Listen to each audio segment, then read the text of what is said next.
Welcome to True Talk on WMNF 88.5 with Ahmed and Samar. On today's program, we're continuing our conversation and dialogue and coverage of the war on Gaza, which we recognize at our show, True Talk, that it's a genocide.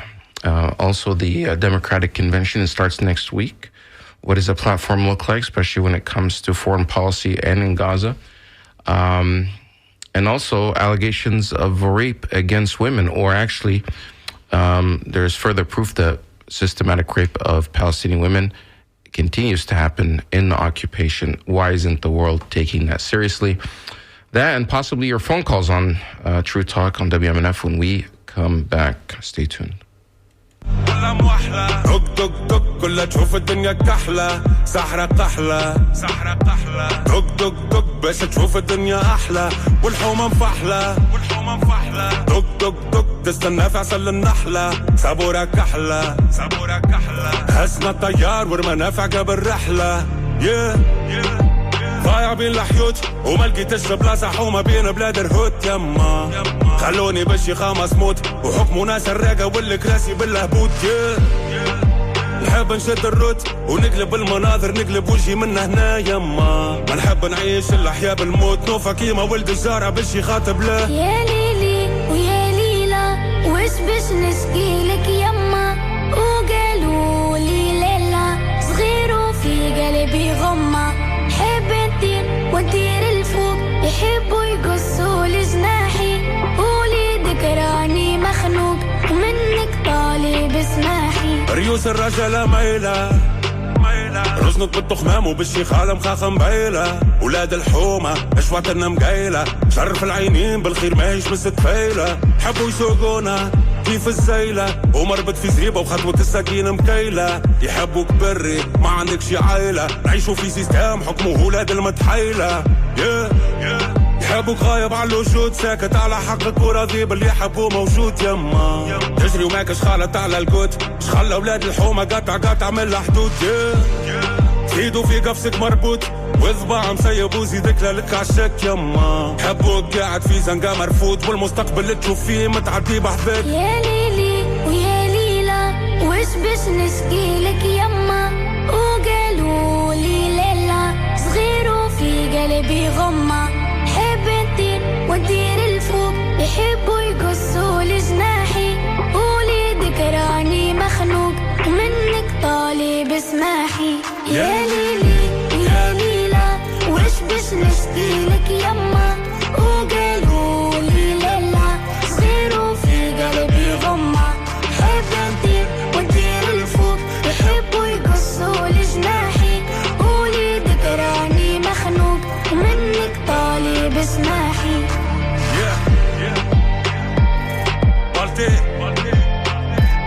حمودة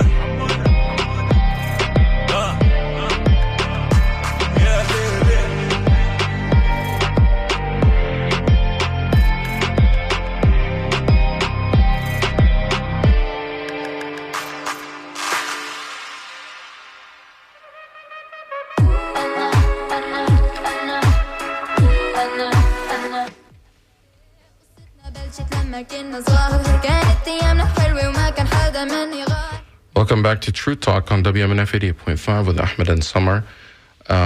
Samar is now joining me, and welcome to the program, Samar. Good evening, Ahmed. It's not evening. Good afternoon. Are you in a different time zone? No, I'm trying always to not say good morning, so I get confused. My brain is not working these days, Ahmed. But how you couldn't hear you? the music, but I was playing Balti from Tunisia, which is your favorite rap, Arab, I guess Middle Eastern or Arabic rap artist. Yeah, I was listening on the app, which is great, the WMNF app, but no, I wasn't able to listen to it via Zoom, but I can hear you loud and clear now, Ahmed. So on today's program, we're going to be speaking about a number of things. One, we'll be speaking about, in a little bit, about systematic rape of Palestinian women by Israeli forces. Why isn't the world taking that seriously and taking action against that? But later in the program, we're also going to be talking about a number of stories that are in the headlines including the upcoming Democratic Convention that's happening in Chicago.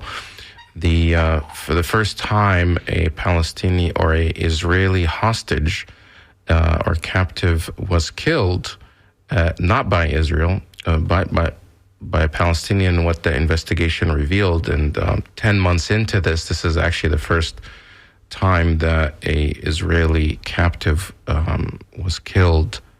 There are many that were killed before, but by Israeli forces and bombings, but this is the first time someone was actually killed by a Palestinian. And the investigation around that, Hamas actually did the investigation, and if they're the ones that revealed that this happened. But first, how is everything going on with your house? You couldn't come in today because your house is still under repair. 2 years after the hurricane. I think, I'm not sure when. Actually, yesterday was the 20th anniversary of Hurricane Charlie that hit the area 20 years ago and totally destroyed maybe 1/3 of the homes in Port Charlotte and the businesses. But of course, because everybody rebuilt according to code, and for instance, we replaced our roof and all that, the damage is less. But again, the wind this time, the hurricane this time, Ian, was slower. So it lasted longer and again destroyed our roof. We just replaced the roof, but there is so many leaks inside the house, and I just finished maybe 2 days ago fixing the leaks inside. However, oh my gosh, it's too much work. And as usual, insurance companies cut corners, and they canceled our policy. Then we got a lawyer. Now they reinstated the policy, double what we paid before.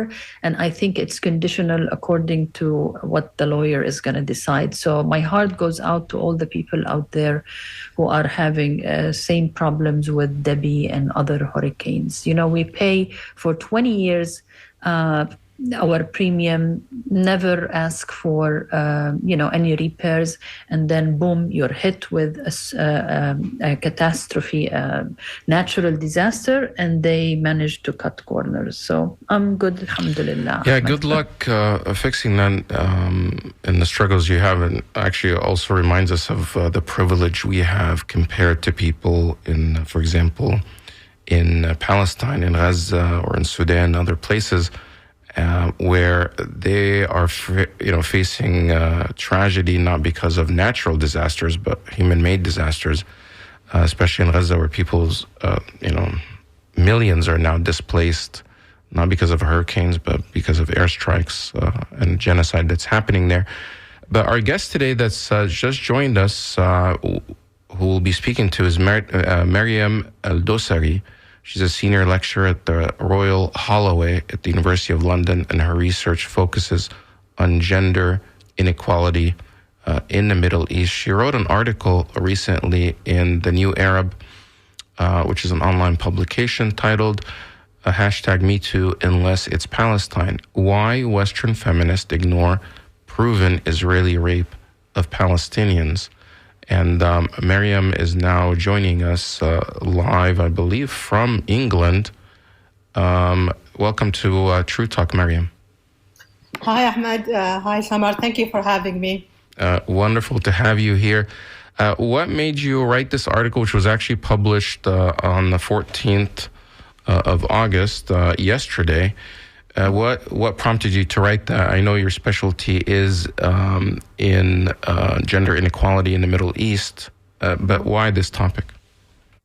So right from the start, from 7th of October, I had been, as I think majority of people, flaming in anger about the situation in Palestine. So I wrote previously 3 or 4 articles in Al Jazeera, Middle East Eyes, trying to highlight the problem of not considering women and children, and also men in Palestine, and why there is a blind eyes when it comes to Palestine issues, and why the feminist movement have been ignoring what we seen for the last 10 months as a massive massacre in Palestine and genocide.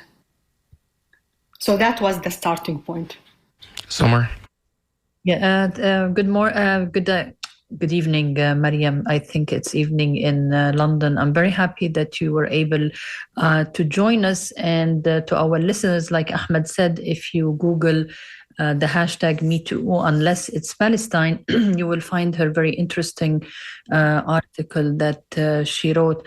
I want to ask you, excuse me, Mariam, if possible, maybe to some of our listeners, because some people listen to our show from different parts of the world and not only from Tampa and from Florida. Before we discuss the article, could you tell us what is the Me Too movement? Because this is how you center your whole piece, the Me Too movement. And then from there, I'm going to ask you a few questions.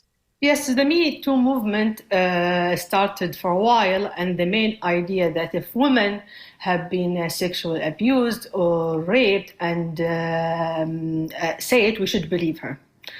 And there is a lot of people come forward and say that me too, I have been harassed or sexually abused.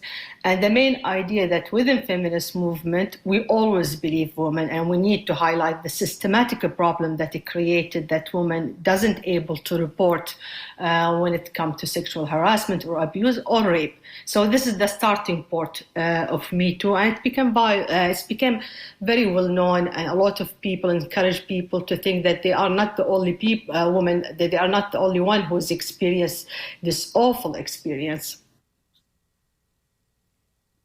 So I want to ask you about the aftermath, the immediate aftermath of October 7. We have seen reports that say so many women were raped, and some people, of course, believe these allegations.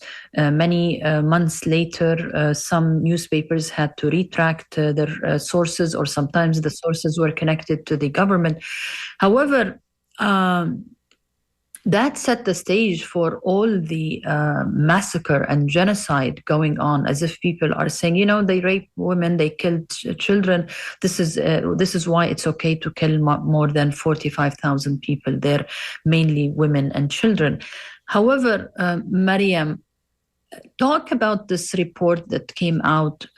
If any recognition of it is visible, whether here in the US or in England, what is this report saying? Is it saying that there is an allegation that Palestinian women were raped, or there are proven cases?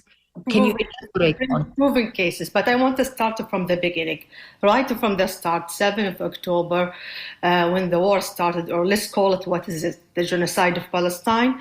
There have been, and this is not quite new for us, there have been a massive racist narrative in the media, painting Israel as the example of civilization and the only democracy in the Middle East, and on the other hand, portraying the Middle East as backward. And even some journalists went to the extent by calling us the animal kingdoms in some of those media outlets. So media is not surprised, but what's quite shocking and surprising is how feminists and feminist organization and academic as well, who spent all their careers speaking about violence against women, quite remain silent when it comes to Gaza. And if we looked at big figures, especially in UK, you will see complete silence. But on the other hand, after the 7th of October, before even any official investigation had been happened, there was a lot of articles that had been surfaced saying that media doesn't believe Jewish women, Me Too movement unless you are Israeli, and a claim of a systematic rape. And that's in a way, obviously the government jumped to that, and in a way it's enabled the systematic violence that we have been seeing in Palestine. On the other hand, obviously I'm not saying we shouldn't believe women, but in a situation like war, establishing fact is quite difficult. And especially with government like Israel, which deliberately muddling the waters through all the war, and also not allowing individual investigation to happen about the rape.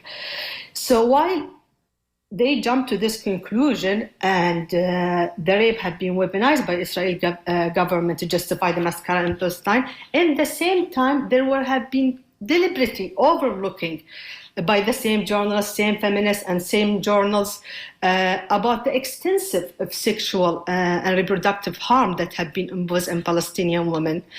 Since October, as you know, 7th of October, hundreds of Palestinian women have been detained in Israeli custody and subject to inhumane treatments, including torture, naked beating, threat of rape, and there is 2 verified incidents of rape in 7th of October.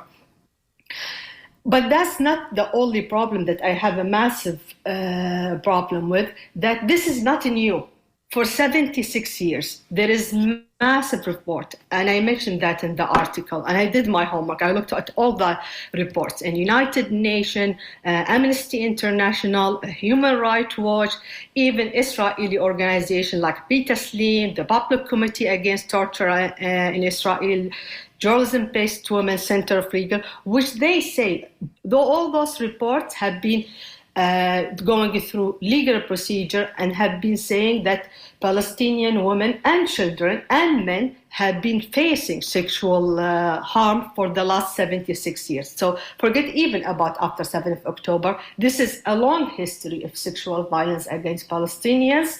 And if someone is going to write about the allegation of rape of Israeli women, then I will do my homework. I will look at the other side, at least for the idea of balancing the argument, and that didn't happen.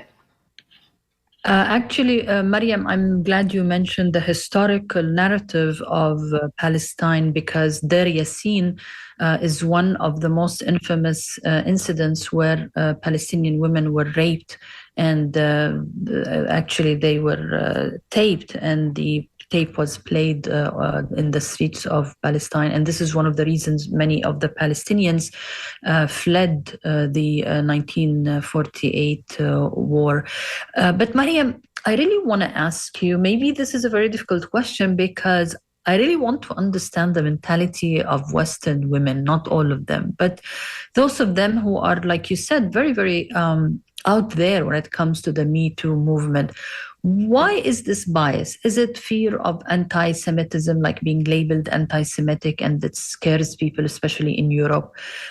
Is it that underlying stereotype of us and of our, like us as Arab Muslim women, you and I, or of their image of the Arab man? I mean, what is it? Why they have this bias towards the Arab woman when she is raped, or the Palestinian woman? That's a very good point. And the uncomfortable truth, and I'm quite comfortable to say it because we have been seeing the bias for 10 months, the allegation of a brown man rape a white woman get more sympathy in this brand of feminism. And another uncomfortable truth, within this kind of feminism, they mainly view women, Palestinian women, as a victim of radical Islamic groups and even their men. And just to portray this stereotypes that Palestinian men are violent against their women and they need liberation. And as you mentioned, I do research in gender inequality, and this type of feminism, or what we call it imperial feminism, usually focus on issues that goes and consider within Western ideology, which is mean the liberation of women. And a good example, and I always give this example when I'm invited to a talk, when we saw the case of Mahsa Amini in Iran, when she was punished for not wearing improper hijab, and as a result also she died, like everyone else, I was also outraged by the injustice and suffering. But the world respond to her case and situation, feminists here in UK started a massive movement to extent that they did a bold demonstration where they cut their hair. But the same didn't happen to Gaza. Why? Because it's filled with the idea that women are liberated from this Islamic rhetoric. And also this brand feminism we've seen it historically doing the same mistake again and again and again. Another example, for example, when we saw in Iraq war, it had been the liberation, the idea of liberating women from Arab men was one of the way that was the war was justified. In Palestine, again, we see it that well, women are, and I'm sure a lot of you receive those comments, whether on Twitter or emails, that well, those women need to be saved from their men. The idea that the brown women need to be saved from brown men, and they treat the slaughters of women and children as a minor detail in the big conflict. And I have also to say, in this process, they completely dehumanize Palestinian men that we are not even allowed to grieve them. And we saw, last week we saw men are raped in a detention center. Men have been, since the start of the conflict, have been betrayed as Hamas, although they are civilians. They have been tortured, naked beating. A lot of those videos have been leaked and didn't get any reaction of the, whether from media or from feminist movement. I'm glad you mentioned the Iraq war, because this just reminded me, because, you know, we live in the US, just preparing for the Afghanistan invasion, and how all of a sudden the education of Afghani women and Muslim women was on top of the list. And Bush's wife, I forgot her name, she would do interviews talking so passionately about the education of Muslim women. But it's amazing when Muslim women are victims of the colonial powers, they don't pay attention to them. But, you know I am going to be going a little bit far from the issue of Palestine, but this reminded me of the Paris Olympics and what happened to the to the Algerian female boxer, Iman Khalef, where you find women attacking her. I mean, forget about men attacking her, but I don't know if you agree with me or not, but I felt that they're not used to unveiled, strong, powerful, winning Muslim woman competing on the international platform. Did you feel that colonial cultural view of Muslim women in that particular event? I didn't follow the event carefully, but I saw some of the reaction online, and they jump quickly to conclusion without even knowing if it's, she is a woman, but they just jump to a conclusion. And obviously this is a racist conclusion, and that we saw it in other cases in South Africa before, when I think it was a runner who was accused for not being a woman. So I don't know a lot about the case, but what's quite important that we've seen that feminists usually put us in these categories, that Islamic rhetoric, we're justifying that. For example, we saw that a lot of people were quite uncomfortable of even calling for a ceasefire when it comes to Palestine. And the idea that those women are subjected to this Islamic regime and they have been abused by it and we need to free them. Who told you that? Why did you come to this conclusion? And we saw a lot of people who put this argument that in Palestine, and it's quite silly argument to put actually in time of war, that in Palestine there is no freedom for LGBTQ community, with the bombs distinguish between LGBT community and the rest of Palestinian. So a lot of those ideas is deeply embedded, unfortunately, with some of the feminists, which is we can't justify except anti-Palestine, anti-Arab, and racist, and extremely Islamophobic and racist. So to answer your point, yes, there is a lot of perception of how we are coming from, and we see it every day in our society as well. If you're just joining us, this is True Talk on WMNF 88.5 online. If you're listening to us live or on the podcast, you can just find us at True Talk WMNF on wherever you get your podcast, or you can listen to us on WMNF.org. If you're listening to this afterwards, you can always email your comments to truetalk@WMNF.org. If you have a question now, you can actually email us directly at dj@WMNF.org. We're speaking to Mariam El-Dosari. Mariam is a senior lecturer at the Royal Holloway University of London, and her research focuses on gender inequality in the Middle East. She recently wrote an article titled, just yesterday, #MeToo, unless it's Palestine, why Western feminists ignore proven Israeli rape of Palestinians. Immediately after, or shortly after the attacks of October 7th on Israel, there was a huge international global campaign by the Israeli government and their allies to push this narrative that so many Israeli women were raped and assaulted on October 7th, and why isn't the United Nations believing them? Why is the world silent? There were so many campaigns on Twitter. There are ads that were actually being pushed on Twitter. There were billboards. It seemed like the whole world is being inundated with a huge marketing campaign.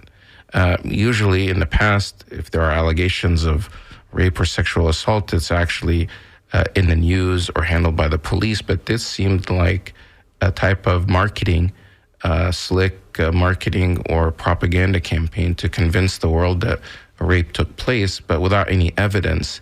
And people were reacting, different governments. And until now, we hear people in Washington, D.C., and in government officials throughout Europe repeat these, which have now been debunked, claims that Israeli women were raped.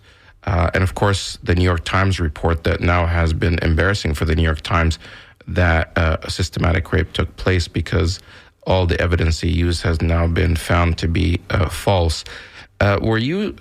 Comparing that reaction to that, what is now seen as a fabricated campaign, to what's actually proven as real systematic rape of Palestinian women, did you see this double standard or hypocrisy, in the response?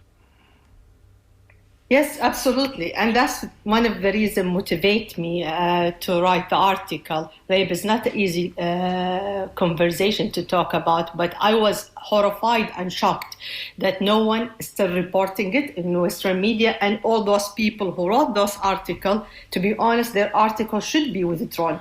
They enabled the systematic violence that happened in Palestine. So there is no reaction, no one writing about it, organization that quickly put a statement that we support Israeli women. They didn't put any statement in terms of Palestine. So yes, I do see the double standards. And I do also see that from the beginning, as you rightly mentioned, there was a campaign. Anyone who from us talked about, let's put it in context, we were called rape apologetic, pro-Hamas, Islamic extremists, and so on and so on. And that's all those attempt to silence any conversation. And obviously the big one, anti-Semitism. And that attempt to silence the conversation. We saw it in media, we saw it in university, and we saw even people losing their job when they spoke about the violence that's happening in Palestine. Right, and the New York Times article screams without words, which has now been discredited. Until now, the New York Times has not apologized for that, has not clarified corrections, and it came out later that the main author of this article doesn't really have any news or journalism experience and worked for the IDF before writing this article. Do you find that people actually believe this, or this is just a way to justify the ongoing genocide that's taking place? Do you mean that they believe the rape happened, or do you mean that they believe the article is not true? No, that they know now that these rapes, that this propaganda is not true, but they still continue to use it, weaponizing it to justify the violence. 100%, some people. So I am quite observer, and I see how people react, and journalists, and I try to think about the narrative that we are seeing and the double standard we're seeing now. And one of the things, because the campaign happened so early on, even people, I talk to people, even people who agree with me, I have been very vocal from the start. People who agree with me, they are scared to talk about it. And in my view, silence is passive agreement with what happened in Palestine. So some people will put the argument, some feminist organization will put the argument that we try to be neutral or politically correct But you did highlight the Israeli rape, but you want to be politically correct when it comes to Palestine. The report that came in June showed that systematically the Israeli army were targeting and imposing sexual violence in Palestinian men and women and children. And in this time, when 40,000, and other reports show it's much more than that, have been murdered and killed brutally by Israel, 70% of them is women and children. Women digging graves for their children, women carrying babies without heads, children are starving to death. Silence is not an option. Silence is not an option anymore. It's saying that we agree with this barbarian happening. And if feminists actually believe in stopping violence against women, this is the point that you need to talk. You shouldn't wait for 40,000 people to die to highlight the problem. Right. Sorry, I had to cough. But you mentioned earlier the LGBTQ movement or criticism that, the LGBTQ rights are not respected in Palestine, and that's further justification that's often used by people who are justifying the violence that's taking place there. However, have you seen that any LGBTQ movements or actual organizations or feminist organizations that have come out and condemned the genocide, the ongoing genocide in Palestine? Or have they been silent about it as well? Aside from the rape issues, just from a humanitarian issue. I saw individual feminists, very, very high profile, talking about LGBT community, and obviously some of them even making fun of it, saying, oh, queer Palestine because they have been strong in the march, they will not be queer in Palestine because they will be murdered. And it's quite important here to highlight that actually, I didn't know that until recently, gay marriage is not allowed in Israel. So the double standard is absolutely ridiculous. And those argument is just used to reproduce the stereotype that they have. People doesn't have right, and they just clinch to the LGBT argument to say, well, Israel is the civilized country. Israel is the only is the only democracy in the Middle East, while we know for sure it's not the case. Right. So we're running out of time now, and we have to go to our next segment. Samar, did you have something to say? She had one more question. Yes, actually, I wanted to ask Mariam about something that she wrote. I found it quite interesting. I think it's applicable also to the US, but she's talking about England in particular. She says there is a deliberate focus on superficial issues. And I think she mentions like how some feminists are talking about the Prime Minister's sexy look. Could you elaborate a little bit, like these superficial issues that people concentrate on, how does it affect what is going on with the Palestinians in Gaza? And also, you also mentioned about some people siding with Tommy Robinson. Some people might not know who he is, but if you could just talk about that. I find it quite interesting in your article, Mariam. Thank you so much. Yeah, that's quite a good point to make. So since Gaza genocide started, in the beginning there was a bit of silence and focus in Israel, and then we saw all those high-profile women talking about, for example, Carrie Stammer, sexy look. I saw like in that week 5 articles had been published in the week that had been the worst week. One of the worst week that Palestine had been facing. Well, shelter has been destroyed, kids were murdered, and this superficial, and also there is a lot of articles have been published about Barbie movie awards, and a lot of really superficial issues that have been presented as a quite important for feminist movement. And when you see that, you understand this is deliberately a failure for the feminist movement by focusing in this extremely superficial things. And it's also highlight the anti-Arab and anti-racism within the movement. And in terms of Tommy Robinson, so it's Tommy Robinson is a convicted criminal. and he is hold this high far right ideology. And one of the main argument that he put, that anti-immigration, anti-Muslim, anti-asylum seeker. I don't know if you saw last week or the week before, we have hotels which hosted asylum seeker were burned by people who support him. So he started this movement that say, let's make England great again. And the main idea that let's get all the Muslim out from the country. And in my opinion, I thought, like, who will listen to him? And I was shocked that 1,000 actually were listening to him, including some of the feminists were saying, no, his idea is presenting what we have been suffering, and Islam, Muslim people have been extremists, bringing rape to our culture, and there is systematic problem with Islam. So when you see this kind of ideas embedded with people who are supposed to be better and supposed to be concerned about women and violence, is showing that there is a major problem with the feminist movement. And honestly, for feminist movement to raise above this mess that have been created and the tribalism division that have been created, there have to be anti-racism, would not accepted. Feminism couldn't be racist, and without that, we are in really difficult situation.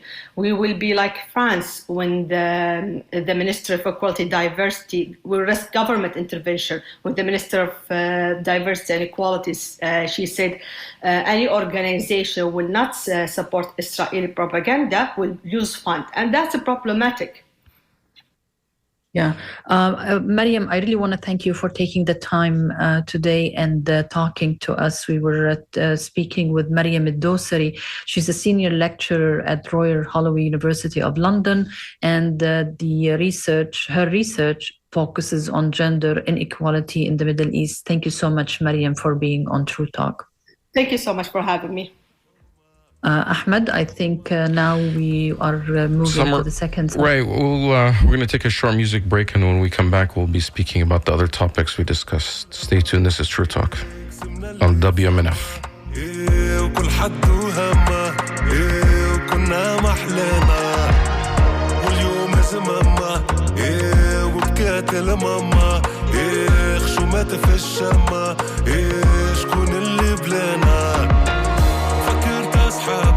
صحابي حبوا على خرابي عطيتهم مترابي فرشوش وكفرشنا زرابي عيب على روحي ما نعيبش على قرابي رقدت ونحلم وفكت نجري على سرابي وفي غيبوبة وينك يا صحوبة وطلعوا ذيوبة وناس خوانا ريوسنا مقلوبة وطالب بالتوبة وأيام محسوبة والوقت يخذنا فكرت أيامي وقلت يا حسرة مخيب هالدنيا ومحلاها الدنيا بلا غسرة فكرت أيامي وقلت يا حسرة. Welcome back to True Talk on WMNF 88.5. Ya Hasra. How do you translate Ya Hasra, Samar? I guess something like... No, I can hear you. Ya Hasra. I guess it's kind of like... It's a type of sadness. It's not like misery, like, oh my. It's like complaining about your condition. Yeah, you wish you can do something about it, but you can't. It's a state of despair or helplessness or hopelessness. Yeah, but it could be a bit with like envy also. Like if you look at somebody who is richer than you, you have the same job, but he is making more money than you for some reason, you say, ya hasra. So sorry that I'm not as lucky. It has 100 million meanings of... Like so many words in the Arabic language, they have multiple meanings depending on the context. just like the word jihad, people just look at it as if it's a holy war, although that doesn't exist in the Arabic language, al-harb al-muqaddasa. It's a biblical thing, and not understanding that what you are doing is jihad when you have a cold and you take the time to leave your house. You're going to get us in trouble talk about jihad on the airwaves. And then, you are doing jihad. Our listeners by now almost speak Arabic. Very incriminating comment. So a lot has happened in the news. The Olympics just wrapped up. Of course, one of the biggest stories that came out of the Olympics was this false campaign against the Algerian boxer Iman Khalif, alleging that somehow she's a man and that she is boxing. There are allegations that she's either, transgender, that she's a man that's fighting and boxing against, helpless women. This all sparked when Iman Khalif, an Algerian boxer, boxed the Italian boxer, and within 45 seconds, the Italian boxer quit the match and then somehow complained, that she's never been hit so hard in her life, and suggesting that it was a man that was punching her. And there was no context, and all of a sudden, the right wing and even others on the internet jumped on this, including Elon Musk and J.K. Rowling, from the author of Harry Potter, who suggested that this is a man, and what's a man doing fighting women in the ring, as if somehow Iman is transgender. That, of course, it went viral so fast that so many people believed it without verifying. The next day, the Olympic Committee clarified that Iman was born female, or lived her whole life as female. This is not a transgender case. There was never any situation where she's a female. And in fact, in the past, because she's been a fighter for some time, a boxer, she's lost many times to women in the past, including in the Tokyo Olympics. So, again, double standards. Were you surprised by that? It's just something that I thought of. I mean, it was just so upsetting to see, because eventually she went on to win the gold, and now she's suing. She filed a complaint against J.K. Rowling and Twitter and Elon Musk, saying that they were spreading this false lies about her and endangering her. She filed, I guess, in the French courts. It's interesting to see how these things go across borders whenever one has a certain agenda and a certain political platform or ideology would use anything, anywhere on the face of earth to support his or her argument. Like, what does Elon Musk have anything to do with her or with the science behind her? I mean, me as an Arab and supporter of her, I don't really have that much scientific background to understand the chromosome and the Y and the X. And I was asking my husband, and he explained a lot of scientific things to me. And basically, if the Olympics believe that she is a woman, that's fine with me.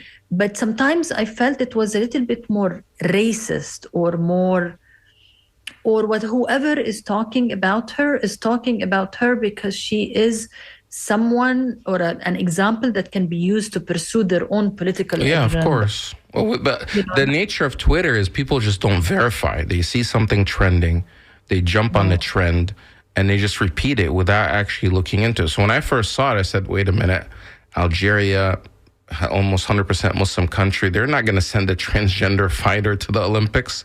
So when I looked into it, it was obvious fabrication. Our whole problem, Ahmed, is that if it's allowed to tamper with progesterone and testosterone and chromosome and whatever these things are called in English, she would have corrected, let's say, whatever she had an imbalance. But in Algeria, that was not even the case in the Olympics. They were basing it on a test that took place years ago, whereby a boxing federation that has now been discredited as corrupt, that eliminated her, would not let her qualify by using this false case, or test that the Olympics themselves do not use as a criteria. So again, it just and it was confusing for people in the Arab world to see this campaign against her because they oftentimes see the West as pro-transgender. So why is it they're like saying, well, why is it when it's an Arab woman, somehow you have a problem with it? And that was a bit confusing. Not that and then the people that are actually pro-transgender were not coming to her aid because, again, she was not transgender.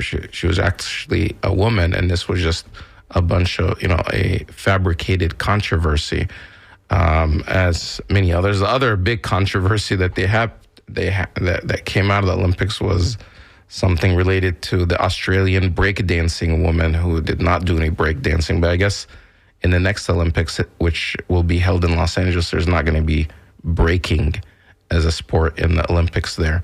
But fortunately, they're adding squash. And I know in Egypt, squash is big, so maybe you'll have more Egyptians coming to the Olympics for squash. But Samar, I wanted to mention, as you know and our listeners know, that next week is the Democratic Convention. Big week next week for the Democrats, where Kamala Harris will accept the nomination officially. And it's going to be in Chicago. There's a concern that there's going to be wide mass protests happening in Chicago. In fact, there's been efforts to try to limit the size of the protest by keeping it contained in a specific area that's far away from the convention itself, out of sight.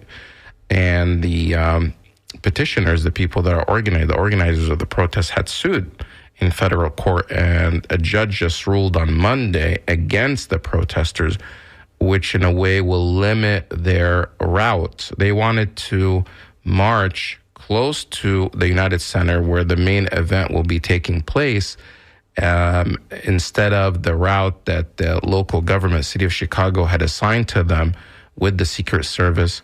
They assigned them kind of a narrow street to go down, which would not be inside of the convention center. The organizers are saying that there will be too many people, and going down these narrow streets will be quite dangerous for that many people, but they were ruled against. So it's going to be somewhat contained. I'm not sure if that's going to lead to some, what will happen there, but they're expecting some mass protests to take place, mainly because of Gaza.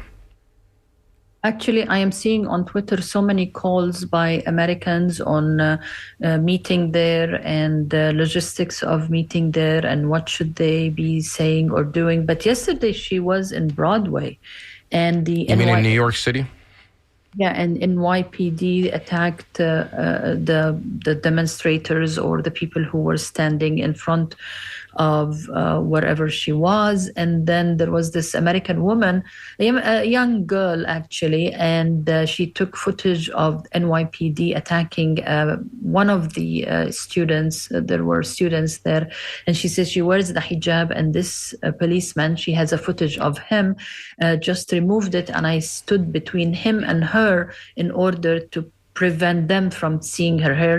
She's a young American and she understands about the hijab, and she refused to take a picture or footage of the girl and kept taking footage of the men. And I wonder, why are they so violent? Like, why NYPD so violent in the way they are pushing these young protesters, very peaceful, minding their own business, not trespassing.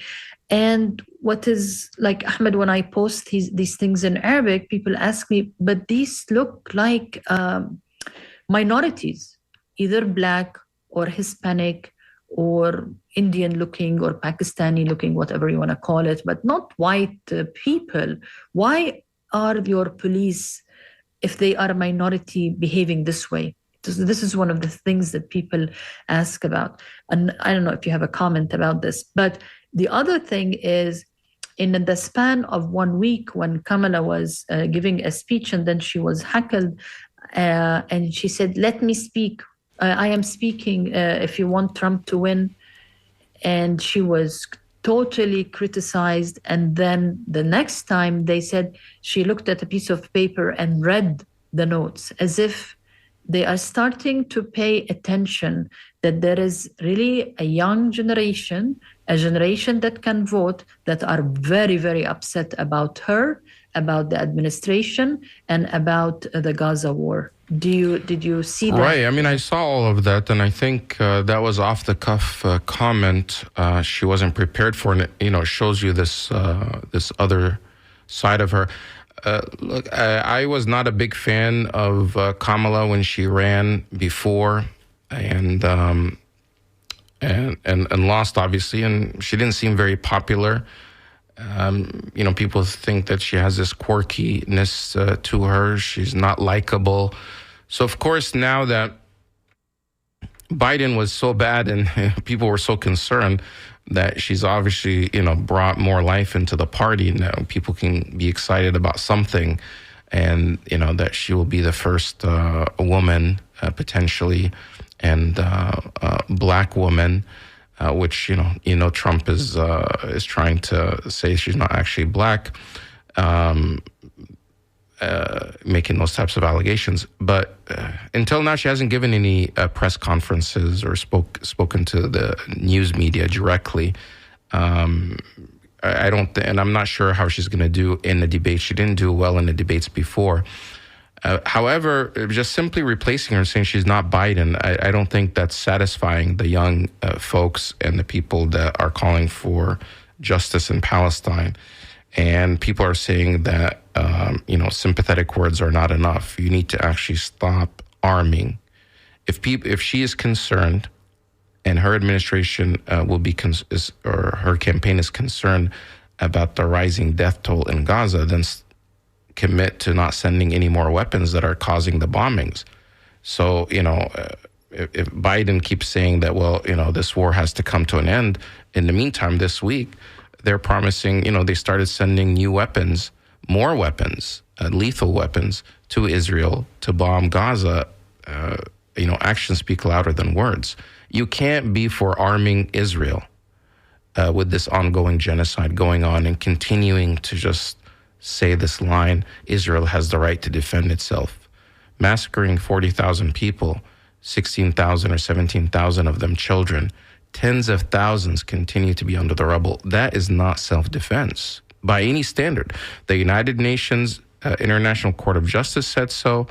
Even the ICC, with submitting the request for arrest warrants on Netanyahu and others, said so. Every international organization, body has said so. The whole world has said it. And Israel, their only excuse is, the whole world is anti-Semitic. And the United States, they're able to get away with it because the United States, the Biden and Harris administration, continue to arm Israel. So telling Israel, stop killing civilians, but then giving them at the same time the weapons to kill the civilians is really hollow. Actions speak louder than words. You're giving them the green light to continue. The United States can end this war, this genocide, immediately by withholding weapons, but they refuse to. And the problem is, especially if you're a Democrat, Netanyahu is more right-wing extremist than Trump even. So how is it that Biden continues to ally himself and support Netanyahu and his government and his administration? And on top of that, the Democrats and the Republican establishment brought Netanyahu to give a joint speech to Congress. They were there. They're all cheering. They're all clapping. It's not like both parties, the establishment was there. Now, of course, Kamala Harris did not show up, but her party, which she answers to, is supporting this. Something has to happen within the Democratic Party. You can't be for peace and for rule of law and international order, except when it comes to Palestine. You have to be consistent. And I think this is showing a lot of people, especially young people that are more idealistic, the hypocrisy that exists. And they're saying something's wrong with this system. They see that, and they see the hypocrisy, and they're all participants in genocide. And I hope one day we will see them all in court serving sentences for the inhumanity. That when have they? It hasn't happened before. It's selective. When they wanted Milosevic, only the losers will ever end up in court, not the winners. You never know. Ahmed, before we wrap up, there were two important elections, re-elections, Ilhan Omar and Rashida Tlaib. Both won. but not Cory Bush. And I Jamal read Bowden. Jamal Bowden, and that was because of AIPAC. how many billions they spent to defeat them? I think like something over $30 million to maybe $35 million combined for both of them. Both of them African American, both of them, black politicians that are progressive. And in fact, this was in the primary. This is not the general election. And Democrat or pro-Israel Democrats were, joined in funding to push them out. So we're at a time. The scoop is next. This is WMNF Tampa. True Talks to you. Same time, same place next week.